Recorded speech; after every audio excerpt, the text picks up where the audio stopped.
So welcome everyone. Very glad you could be with us this evening for our second webinar for Holy Trinity on Magnifica Humanitas. My name is Ian Mitchell. I'm the coordinator of adult faith formation for the parish, and very happy to be with you for this, my first webinar for the parish. And this evening we will follow somewhat the pattern you had in your first webinar. Very excited to have another parishioner theologian with us this evening, Annie Selak, and I'll be introducing Annie in just a few minutes.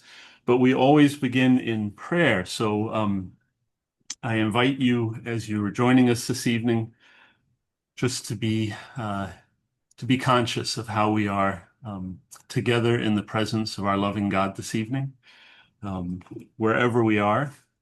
And I'd like to begin with a prayer from Pope Francis. This is from the encyclical Fratelli Tutti, and it's a prayer to the Creator. Lord Father of our human family, you created all human beings equal in dignity. Pour forth into our hearts a fraternal spirit and inspire in us a dream of renewed encounter, dialogue, justice, and peace. Move us to create healthier societies and a more dignified world. A world without hunger, poverty, violence, and war. May our hearts be open to all the peoples and nations of the earth. May we recognize the beauty and goodness that you have sown in each of us, and thus forge bonds of unity, common projects, and shared dreams. We pray in you, our Father, Son, and Holy Spirit. Amen. Amen. So again, very good to be with all of you this evening.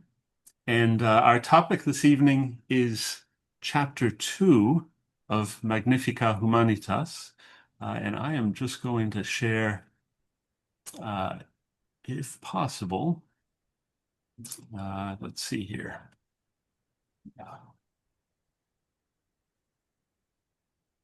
So I just wanted to share this slide of the chapters of Magnifica Humanitas. Can everyone see that all right? Great. So again, just to give you an overview of what we're doing with this, with these webinars again, and what Pope Leo is doing with the themes of this this encyclical. So we're focusing Chapter 2 this week, this month. Foundations and Principles of the Church's Social Teaching. And we keep in mind that obviously a key central focus of this encyclical is artificial intelligence and technology more broadly, how we make use of this common good for the good of people, and some of the challenges that we're encountering in this new development in technology in our world. But it's within this larger framework. Obviously, the tradition of the church, the sacraments and the gospel, and how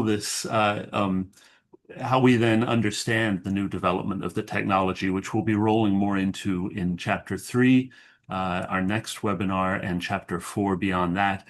We'll wrap up at the end with a webinar on Chapter 5, the culture of power and civilization of love, and the conclusion.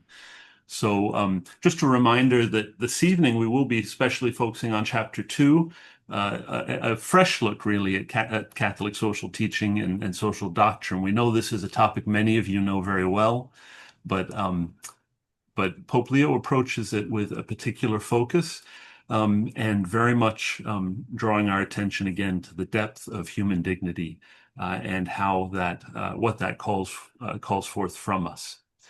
So in light of that, I do want to turn to our presenter this evening, Annie Selak, who is a parishioner and frequents the 9:30 Mass, a member of that community with her family.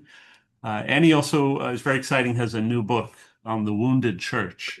And so that's quite recently out, and something that we hope to invite Annie back to speak about as well in the parish soon. But Annie, I'd like to hand over to you to share a bit about Chapter 2 of the encyclical with us this evening. Welcome. Thank you. And it's great to be with everyone today. I did see in the chat someone wrote there's a bit of an echo, and sometimes that happens when the rest of us are not muted. So if everyone could just take a moment and make sure you're muted, so then that way. Great. And I see Ian muted everyone, so that's great. Um, so to start out today, so chapter 2, as Ian said, is about the social teaching of the church, which is essentially about the teaching of the church. So what I'm hoping that our time together can be is to really become um, aware of how does church teaching work? How does it look like in our lives? And where we start with that is actually, what do we know about God? How do we think about God? How is God present in our lives? So, what I want to do now is just in the chat, if you can put in the chat, if you have access to the chat, and if you can't, don't worry. There's over 50 of us online. We have more than enough. But tell me some things about God. So, for instance, is God present in our lives or absent in our lives? Is God a loving God, a powerful God? What are some things when I ask that broad question? What is, tell me something about God. Tell me something about God that's meaningful or true. Go ahead and put that in the chat and let's see kind of what all of us are thinking. So Sally is saying, I believe in a God of surprises. Love that. What else? What are some things about God? There's, as I like to say in teaching, there's lots of right answers. There are like a few wrong answers, but there's literally an infinite amount of correct answers to this. God loves us unconditionally. God is love, beyond understanding, expansive. God is mystery, creator, a helpful present, a giver of gifts, always present, the word, God of presence, God of many chances. God accompanies us. God is a liberating presence, a living God. Yes, absolutely. And this is really beautiful in the chat. So if you want to scroll through too, I recommend that. That God is a living God, a God of love. And this is absolutely the foundation for church teaching. So church teaching does not come to us presented on a platter wrapped in plastic wrap for us just to receive. And that's all we know about church teaching. No, church teaching is based on this idea that God is a God who desires to be in relationship with us. And in fact, God continues to be present with us. God reveals God's self to us throughout time, in the here and now, throughout salvation history. So God revealed God's self to us through Abraham and Moses, and in a particular way through Jesus Christ. And God continues to reveal God's self to us through our prayer, through our communal worship. And so when we think about the social teaching of the church, it's based on this idea that God continues to reveal God's self to us, right? So I think that's a really important place to start. Again, God did not like just send Pope Leo a text and was like, "Hey, I want you to write on AI." These are things that the church is a living church. Our teaching continues to reveal itself, and this is comes through the relationship of teaching and listening, right? Teaching and listening in the church always go together. Um, so the sense of we have an ongoing reflection on experience. And this is where God continues to reveal God's self. And we do believe that there is a sense of God can reveal God's self in a particular way through teaching, through the teaching arm of the church, the magisterium, right? And this is where theological reflection comes in. This is where community prayer comes in, just individual discernment, communal discernment, and the way that's all connected. So when we think about that relationship between teaching and listening, this is where the social teaching comes out of the church. So as we shared last in the last seminar on this, I'm going to put a link in the chat. It's unfortunately a very weird looking link, but that should take you to one of the infographics from from Magnifica Humanitas. And this is looking then at the ways that we can think about the foundations and principles of the church's social teaching. And the quotation that they include there is that the thesis of this chapter is embodying God's love in the concrete events of life. So as we talk about a God of surprises, a God who reveals God's self to us in love, a God who desires relationship with us. Oh, it says no access. Okay. Well, maybe Ian, if you can troubleshoot that while I do that. As we think about these different areas of how God reveals God's self to us, God is a God who is concrete as well, right? God reveals God's self in a burning bush. God reveals God's self in the Eucharist, which is concrete, right? In the bread and the wine that we celebrate every week together. So it's in the concrete events of this life that God reveals God's self to us. So that means we can take something like the way that the technological revolution of AI is changing the world and changing our relationships and say, okay, how do we embody God's love in the here and now? So the foundations of this then of social teaching is that every person is created in the image and likeness of God. That's where we talk about human dignity, and human dignity, and it emphasizes it's not something we earn. Human dignity is innate. It's not something where we can give dignity to others. We recognize one another's dignity. And this is all based in the idea that we are all created in the image and likeness of God, and nothing can take that away. So these are the core foundations. From there, from these core foundations, then we can look at more applied principles, which is where we get the social teaching of the church, right? So in the last session, Brian Flanagan talked about how, some of this we're tracing back to, we think about the social tradition of the church starting with Rerum Novarum on new things, which was the Industrial Revolution, and how this is saying, okay, well, if we are all created in the image and likeness of God, we all have a dignity, right? And the way that we relate to each other and the way we work and the way that's recognized in society is part of the way we live out our faith today. This is looking at that again. So we then look at the principles of Catholic social teaching as the common good, the universal destination of goods, subsidiarity, solidarity, and social justice. Those are the 5 areas that this document looks at. And the correct link to the infographic is in the chat now. Okay, so this is what Ian and I want to focus on today, right? So we have the foundation, again, of the person created in the image and likeness of God, of human dignity, coming from that, the values of human rights, which are universal. And then the way that actually gets applied and lived out, right? Because we can talk about human dignity, and that's really important. And I hope we do talk about human dignity. What does that look like in the here and now? What does that look like, again, in the concrete actions? And this is where these principles of the common good, the universal destination of goods, subsidiarity, solidarity, and social justice take root. So that's what the rest of our time today is going to be digging into, is these principles of Catholic social teaching.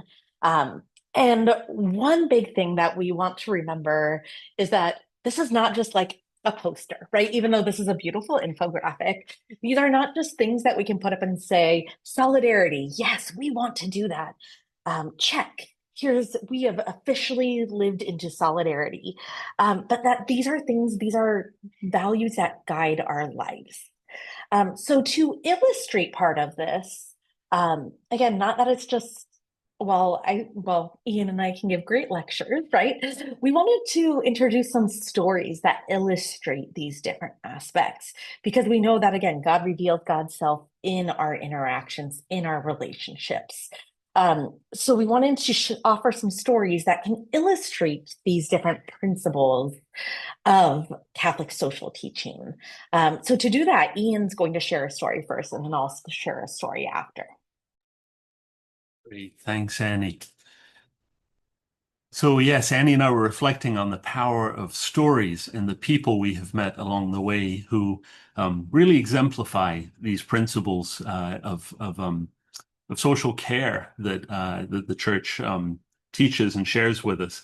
For me, one powerful story that always comes back to me when I have an opportunity to share these topics is a group I worked with in time when I was employed with the Catholic Campaign for Human Development.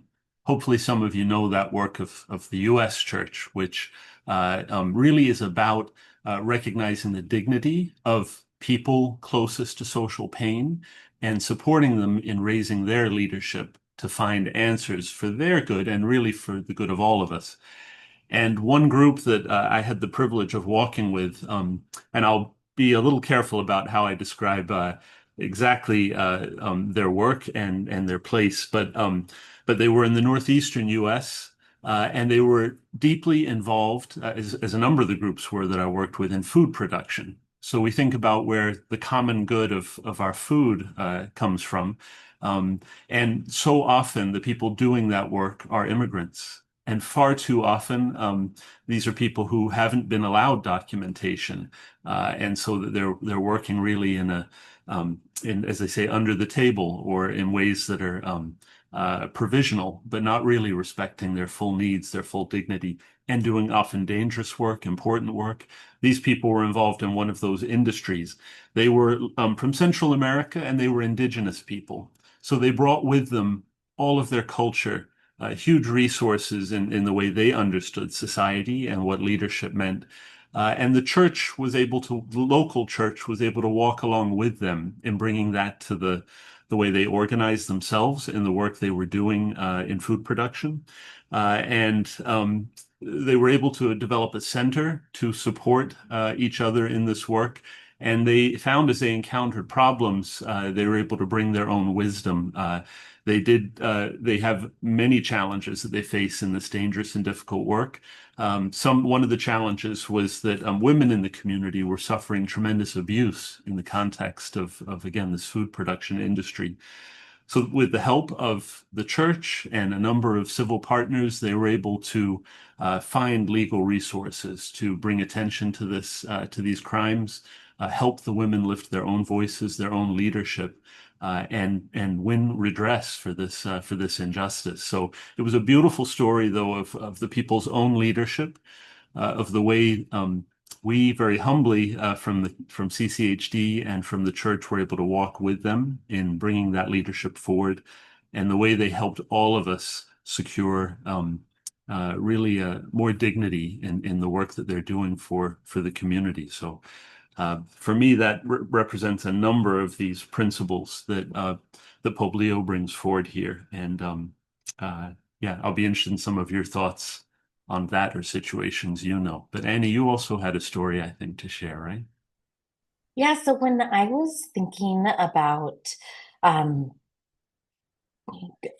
about ways that we can think about common good and the universal destination of goods and subsidiarity and social justice, I noticed that, first of all, a lot of my ideas tended to go to out there, right? Like a community that maybe I don't live in, or an immersion trip, or some sort of destination.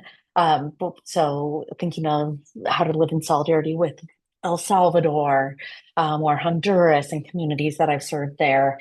And I want to resist that too, because I think sometimes we think about social teaching as out and far away, right? But what does this look like in our own community? And so an example that I thought of for me was paid parental leave. So I have worked all my life in Catholic institutions. Um, and with my first child, I did not receive any paid parental leave. And with my second child, my Catholic university did not provide any paid parental leave, but DC had instituted a paid family leave about 2 weeks before my child was born. So I was able to receive that. But I thought about how the way we compensate or don't compensate, reveals a lot of our community values, right? So how do we think about the dignity of the human person, of the birthing mother, of the parent? How do we think about how do we take care of children in their most vulnerable state? How do we support and celebrate and be a part of families as they navigate incredible changes like the birth or adoption of a child, right? And how often in the US society, we just really make that individual and we try to pare it down to as small as it can be. So even, like I was thrilled to have 8 weeks of paid parental leave, but that didn't even get my child to her 2-month vaccinations. Right. And so this sense of like that can reveal how we think about these different aspects of the common good. Well, when we look at metrics and data around what helps both the like birthing parent and families and the child thrive, which is part of the common good and supporting society, that's like paid parental leave for a year, right? And in fact, most people in the US have no access, and the most common number that people have is 6 weeks access. Over about 50% of women have 2 weeks or less paid parental leave. So these sorts of ideas of how do we live out social justice? How do we live out the common good? I think can really be revealed in societies when we think about it that way. I also know that Father Kevin wanted to talk about subsidiarity. Kevin, I'm wondering if this is a good time for you to talk about that, or if you wanted to wait a little bit. Sure. Let me draw quickly folks' attention to paragraph 68 on chapter 2 and briefly say the social doctrine of the church refers to subsidiarity as the principle according to which the role of individual families, local communities, intermediary organizations should not be supplanted by higher level authorities. Moreover, higher level institutions must recognize, protect, promote the freedom and creativity of lower level entities, coordinating their contributions so that they can cooperate effectively for the common good. Ladies and gentlemen, that's the definition of a parish. I've been delegated by a bishop, and my role is to delegate, branch. We're all in it together. And I like to suggest the Pope doesn't directly say it, but it's implied synodality. That's where this link is for me. And I just open that up for discussion and all, but there it is. And he's also, from Vatican II, the key phrase was signs of the times. Some of you remember that. Well, this is a new way of talking about signs of the times. It's AI, but it's much more than that. It's technology, and it's the heart of the gospel. So I just lift that up to say, how do you feel empowered at Holy Trinity? And how do you engage in people in the various committees and the roles you have and delegate? So let me just leave it there and invite further conversation. Excellent. Thank you very much, Father Kevin. And Annie, did you have further comments in your own sharing, or we can move to so in that, just to underscore what Father Kevin said, right?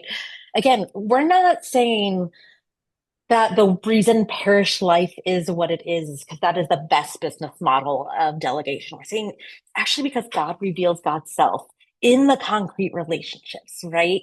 It's what happens when we're all trying to parallel park on 37th and P Streets, right? Like it's what happens there. My favorite definition of synodality is that synodality is knowing the person who sits behind you week after week at Mass and knowing if they're not there one week, why. That synodality starts over a cup of coffee, over a shared donut, right?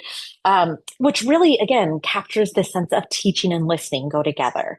So as we think about, this chapter, which is so foregrounded on what is church teaching, what's the social teaching of the church, that we want to underscore that the way that we approach an encyclical, this teaching document of the church that has a lot of teaching authority, is through listening. And it's also a sense of commissioning.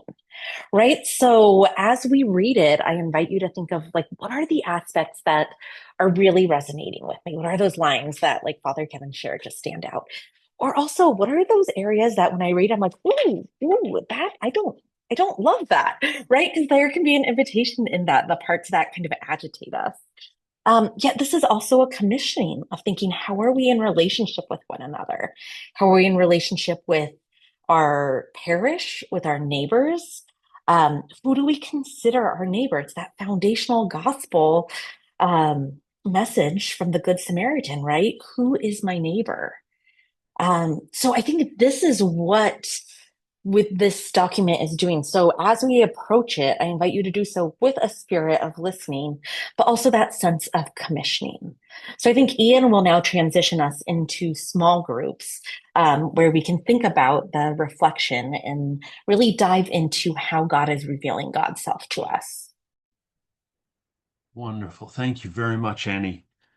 Those are powerful reflections and really help us, I think, dig into what does this mean for us, both, in the dramatic examples of human stories that we encounter, that we hear about, but also in life very close to us, in our own families and in our own parish, as Father Kevin shared. So the place where in the encyclical, in this chapter 2, Pope Leo particularly lays out the way he is focusing us on principles of Catholic social teaching is between paragraph 59 and 81. So for those of you who may have the document with you as you go into some small group conversation, that may be a place where you can think again, how do these resonate with me? As Annie said, where maybe do I find myself challenged or stretched? As I think about this in our community and the new things that are appearing to us today, as Father Kevin said, the signs of the times. We have time tonight, I think, for at least 10 minutes in breakout rooms and small groups. So in just a minute, I'll be moving us towards those. I would like to say that we thought tonight we may go a little beyond. It depends how the conversation goes this evening, but we probably will start offering these webinars up until 8:15. So we may go that long this evening for those who can stay with us. We understand if you can't. We didn't advertise that ahead of time. So just to know that we may take a little more time if needed. In the small groups, I think we'll end up having about 5 people, 4 or 5 people in small groups. And I would encourage you to make sure you leave room for everyone to share. So please be conscious that once you have shared a thought or a comment or a question, please leave room for others before coming around to a second comment.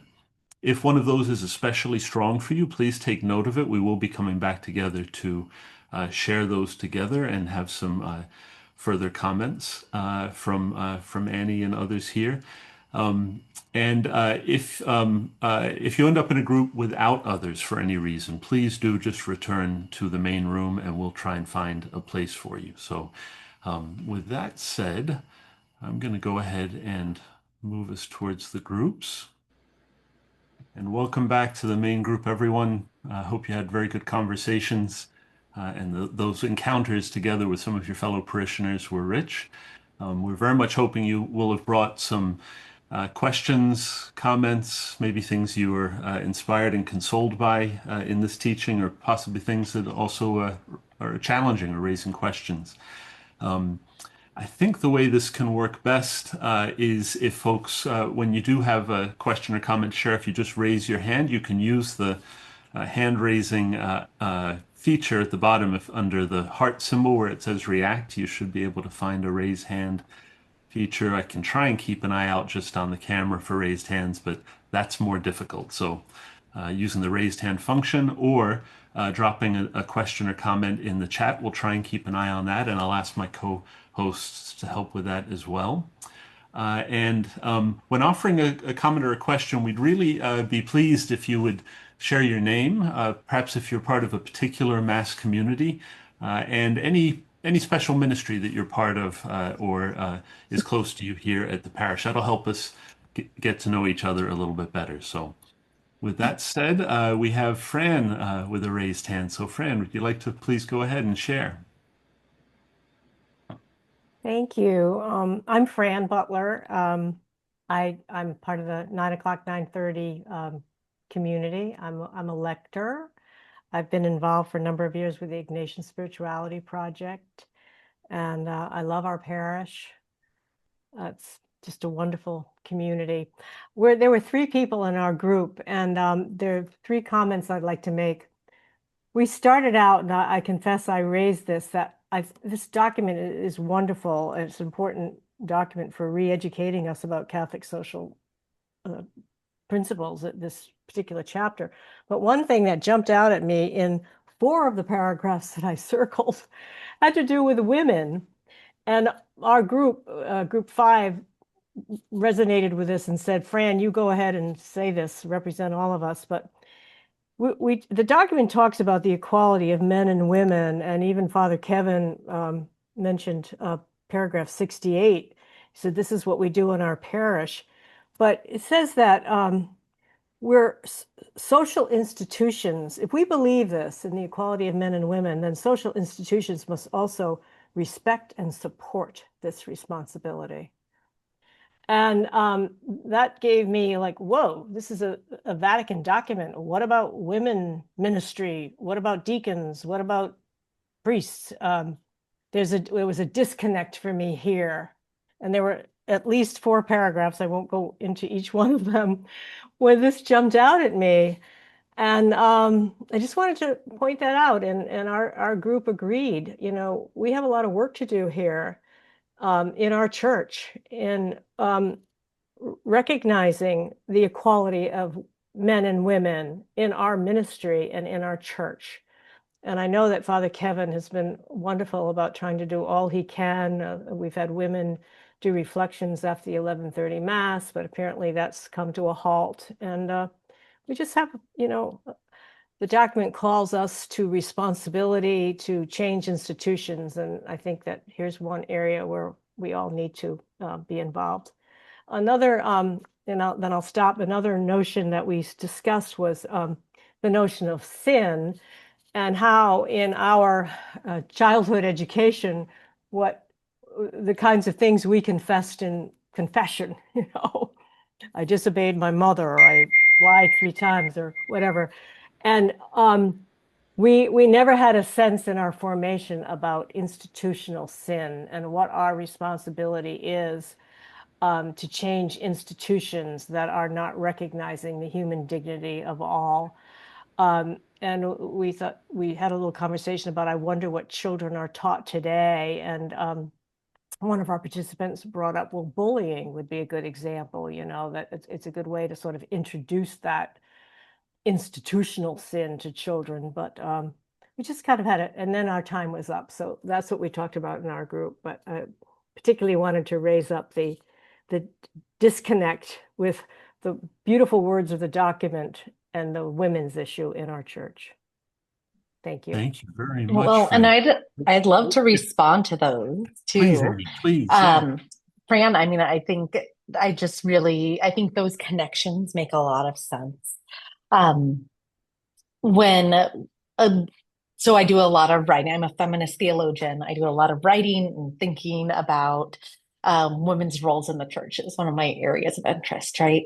And something that is said a lot, and this is said by famous theologians, and it's said by people who have no theological education, who are living out their faith, right? But if we're serious that everyone is created in the image and likeness of God, right? And that when we're baptized as priest, prophet, and king. Again, this is part of the social teaching of the church. This whole chapter is saying, if we're serious about human dignity, then we need to be serious about solidarity and things like that, right? But if we are serious that we're all created in the image and likeness of God, then what does it mean to be in persona Christi, to be in the person of Christ as well? And that's what church teaching says is part of ordination, right? But so just to really underscore that human dignity is also underscores women's roles in the church too. And a lot of thinking and activism and pain around that too. So thank you for bringing that up. And then, one of the other aspects I love is that connection to sin. And I have a child who just went through First Reconciliation and First Communion at Holy Trinity. And she was terrified, absolutely terrified for first reconciliation and the way that our faith formation works. The students all engage in like a day-long retreat, and then it culminates in a reconciliation service. And there was something that happened when Father Kelly was preaching about reconciliation that she was like, I love this. I love this, and wanted to go directly to him.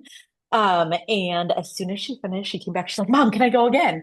Like, okay, well, maybe we didn't get the like what happened, like the forgiveness of sins, absolution, right?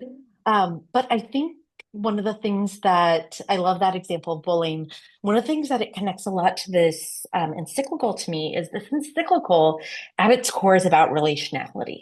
It's about human dignity and relationality, and we all crave to be in relationship with one another. And something that the later chapters bring up that I hope that we'll touch upon in this is how part of AI and technology today is reordering those relationships, and in fact, misdirecting those relationships. So I think that's a really interesting way to think about sin as well. In terms of sin, of like who are we ordered to and relating to in a way that amplifies and respects and really is grounded in human dignity. And then what are those relationships that actually do not respect one another's human dignity? And how are some of those relationships more transactional or more vulnerable, right? Like in other ways. So just a real amplification of that discussion. It sounds really rich. Thank you, Annie. And I just wanted to add, Fran, thanks also for drawing our attention to this challenge of applying this wisdom and these principles, both to our view of the world and outside the church, but also very much inside our communities and inside the church. There's a very important part of the document near the end that we should highlight, which is begins at paragraph 86. And this is an examine for the church, right? And I imagine this is part of how this conversation was coming up in your groups. But that's a very powerful reminder that we do have a lot of room for growth in applying this teaching within our communities. So thanks again for helping us come back to that, Fran. So I'll turn next to Frank. Frank, would you like to unmute and share? We had a great discussion in those 10 minutes, really fully packed. I just want to highlight some of the things that were said. And some of it will just complement what Fran's spoken about and what Annie has just mentioned. But we spoke about fellow members in the church who believe, they're sincere Christians, but they believe that Catholic social teaching is somewhat optional, and that the real stuff is the traditional kind of moral formation that all of us, or many of us who are older, grew up with, this individual conscience and the emphasis on the sort of the laws of the church, the laws of the commandments and so forth. And they see Catholic social teaching as sort of a modern invention that came out of Vatican II, and it's certainly a beautiful, idealistic view of humankind, but they don't feel the responsibility there that they should feel for it. So that was mentioned. And then someone also made a very valid point that we presume that so many people know about Catholic social teaching, and that the actual awareness or literacy of Catholics would be pretty small. And then we made the point of the reordering of relationships as the powerful part of Catholic social teaching. This someone had mentioned that Pope Francis asked us to go to the peripheries, and it wasn't to sort of bring things out to the peripheries. It was to be changed by that encounter, by these people, by by encountering the poor, we are changed, and how important that is if we're going to be followers of Christ. And I thought that was a very powerful point made. So those were some of the discussion points that we had, and there were more, but time won't allow me to go into them. Thank you so much, Frank. Those are great additional points. Annie, unless you had any particular response to that, there was someone I wanted to make sure we got back to. Okay. Julia, I saw you had a hand raised earlier. Did you have a comment? I wanted to make sure we didn't miss you. I would not be the one to respond for our group, though we touched in roundabout ways on everything that's been said so far. But in thinking about what has been shared, this notion of subsidiarity, where we go back to the first chapter and the role of individuals in creating society, and that includes our church, our other institutions. Perhaps it's an invitation with all these mentions of women's dignity to not give up, but to continue to proceed and insist in the continued reformation of the church. So that's all I want to say.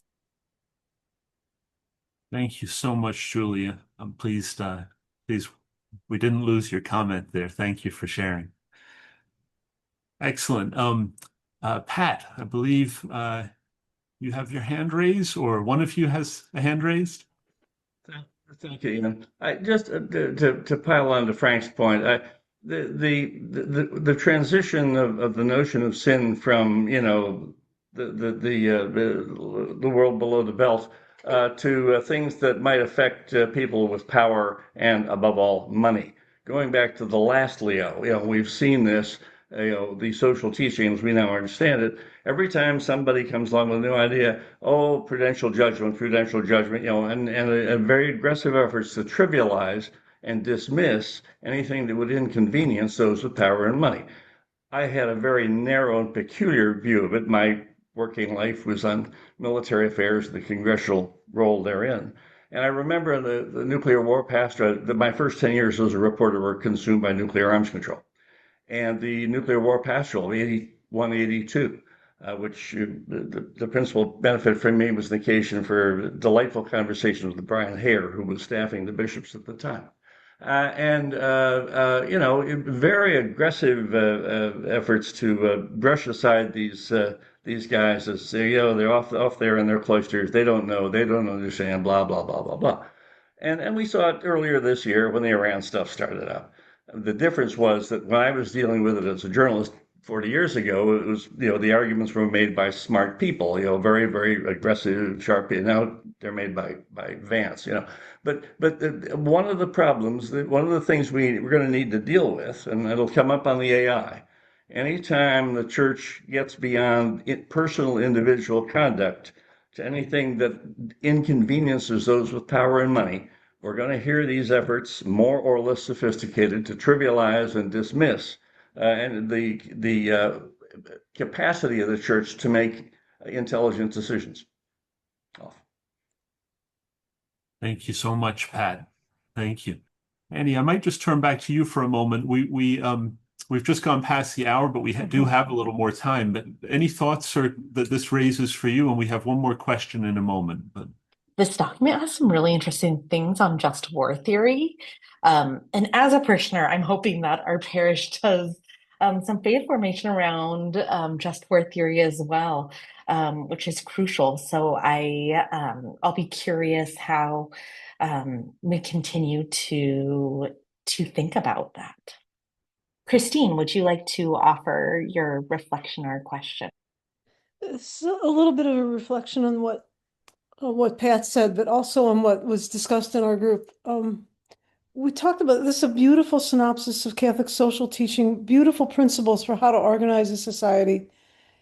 And one of the questions that came up was, well, the credibility of the world's major religions is a little bit frayed right now. And while Pope Leo and Pope Francis may have had a little bit more credibility, Islam Judaism, Catholicism, Christianity, all of our possibilities a little bit to the rest of the world, the non-affiliates. It's damaged right now. So how do we convince the rest of the world to look at this? And then after listening to Pat, it dawns on me that we have an extraordinary representation of Catholics at very high levels in the executive, legislative, and judicial branches right now. And for me, it is really difficult to see how they are living up to this. And so I'm worried about convincing the rest of the world, but the truth is, I'm wondering if we've even got ourselves convinced. They're beautiful sentiments, but you're correct. There's disconnects. I mean, I was struck also by the paragraph about women. There's just disconnects. That's all I can say. Thank you very much, Christine. Yeah, I think it's so important to recognize these disconnects in the way we live or try to put the teaching into practice in the way we live sometimes with each other, even inside the church. So I think the honesty of certainly, well, really many of our popes, but Pope Francis recently and Pope Leo now continuing this and drawing us to pay attention to the disconnects and to not tie those up neatly necessarily as much as invite us into a conversation together and this examination of our consciousness. Very important. So we do have just a couple more comments and then we can move towards a conclusion this evening. But Richard, would you like to share? Surely. Hopefully you can hear me.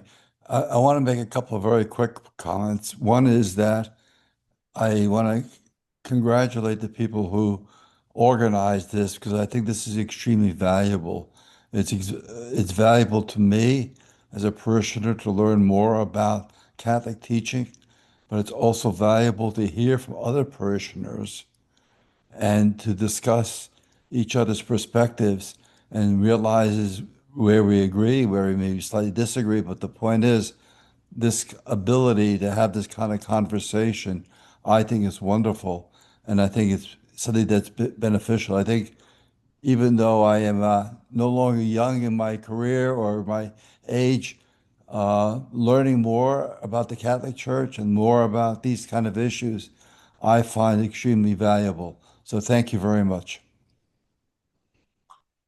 Certainly, Richard. Thank you. And that really comes through you and everyone being here and sharing. So it's a rich time together. So I'm grateful for your presence.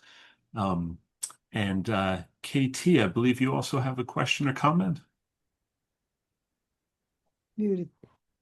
Respects what we're struggling with right now is universal. It isn't new in terms of the fact that how do we take theory or belief or something we think is important and actualize this in our lives and behavior? And that's not, AI is just the latest opportunity for us to have that reflection and figure this out. As Chris and as Fran and as others have pointed out, we had some challenges in actualizing our beliefs even before this. So maybe we have an opportunity as we go through these conversations in the next weeks to think about, all right, to the extent that I, buy in to my faith and to Catholic social teaching, how am I using that information to behave in this world? Thank you very much, KT. Yes, bringing this to our practice, right? Very important. Frank, we'll come around to you now as well, please. Okay. I just wanted to react in a positive way to what Christine had to say. I just thought she made a beautiful point there that, the church is in a precarious situation. And that's partly because of its history and recent history. But nonetheless, I think that it's really important to sort of grasp the idea that Christina is suggesting here, I think is action. You know, we want to see action, and it's not the words that we're saying here or the theories that we're coming up with. This is real live stuff that we have to really convert to in the deepest level of our being, and the church has to do that too. And so we have to learn a new skill, if you will, and that's talking the truth to power. And that's not the church that we were raised in, but that's the church that demands that today. So we have to all be more responsible, more articulate about what's wrong and what needs changing. And so I just salute what she had to say there. This whole thing, I think I come away reading this encyclical with this notion of conversion. It really is important for each one of us to take this on. We have to change behavior, and it's a challenge for all of us. It's not just the hierarchy or the clergy; it's all of us, and how we're dealing with God's world here. So, thank you. Thank you, Frank. We've had powerful sharing this evening, so I know it will leave us all with more to reflect on as we move forward with this document. But I would like to draw us towards a conclusion this evening, and I think I just ask Father Kevin if you have anything you'd like to share towards the end of our time here, and then I'll come back around to Annie. But and if Father Kevin's moved on, feel free. I'll just quickly say I affirm the dialogue, the discussion, and these kinds of questions. It's exactly what the document is meant to stir up, and we do it together. So thank you all for participating. Great. Thank you, Kevin. And Annie, any thoughts to conclude? Or if you'd like to share, really, I'd be happy if you'd close us out this evening. So any thoughts to leave us with as we move forward? Yeah, so as Ian shared, I have recently published a book called The Wounded Church.